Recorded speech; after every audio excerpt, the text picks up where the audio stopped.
కసరత్తు చేశాడు, మాట్లాడేశాడు. మాకు 60 నుంచి 70 స్థానాలు వస్తే తప్ప మాకు గౌరవప్రదమైనటువంటి సీట్లు కాదు, అన్ని కావాలి మాకు అని చెప్పేసి వాళ్ళు అడుగుతున్నారు.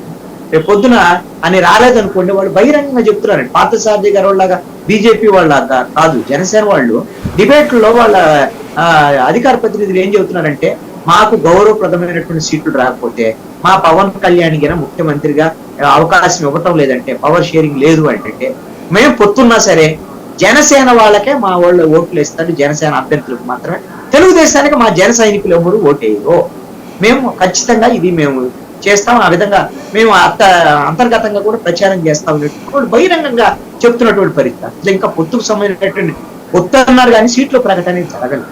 వాళ్ళు కూడా మరి 60-70 కావాలంటున్నారు. వీళ్ళేమో తెలుగుదేశం వాళ్ళు 75 కావాలని అన్నారు. 60-70 వీళ్ళు ఎంత 135-140 పోతే 35-40 మిగులుతాయి తాలు తెలుగుదేశం వాళ్ళకి.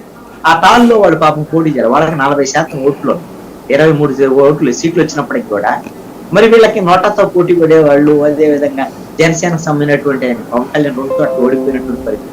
మేము వీళ్ళకి ఎందుకు ఇవ్వాలి అసలు వీళ్ళతో పొత్తు ఎందుకు, లేకపోతే అసలు మాకు ఇబ్బంది లేకుండా ఉంటది కదా అని క్యాడర్ అంతా. అసలు పవన్ కళ్యాణ్ ఏంది ఆయన ముఖ్యమంత్రి అన్నది వాళ్ళ క్యాడర్ వచ్చి ముఖ్యమంత్రి అంటాం ఏంటి, వాళ్ళు ఇన్ని సీట్లు ఆడటం ఏంది, అన్ని సీట్లు ఆడ వాళ్ళు మమ్మల్ని బెదిరించే వాళ్ళ, వాళ్ళు లేకుండా గెలుస్తాం కదా మనం అని అచ్చెన్నాయుడు చెప్తున్నాడు కదా, మాకు 160 వస్తే మొన్న ఆ సభలో చెప్పలా. మరి అలాగనే వాళ్ళ క్యాడర్ కూడా అంతే అనుకుంటుంది. వీళ్ళంతా ఎందుకంటే మాకు అసలు ఈ బీజేపీ అని తెలుగుదేశం అసలు ఎందుకు, బీజేపీ అంటే ఒకటే వాళ్ళ క్యాడర్ లో కానీ అందరిలో రాష్ట్ర ప్రజల్లో ఉంది. బీజేపీతో పొత్తు అని అంటే తెలుగుదేశం జనసేన పొత్తు పెట్టుకున్నా సరే ఒక 100 కేజీల బండ కట్టుకొని బావిలో దూకటం లేకపోతే 9.5 సంవత్సరాల్లో తీవ్రమైనటువంటి వ్యతిరేకత బీజేపీ మీద ఆంధ్రప్రదేశ్ ప్రజల్లో ఉంది. ఎందుకు మరి చంద్రబాబు నాయుడుకి మాత్రం తెలియదు ఎందుకు పెట్టుకున్నారంటే, ఒకటే భయం పట్టుకుంది చంద్రబాబు నాయుడు. జగన్మోహన్ రెడ్డిని తట్టుకుని ఎన్నికలు చేయడం అనేది అసలు చాలా కష్టం.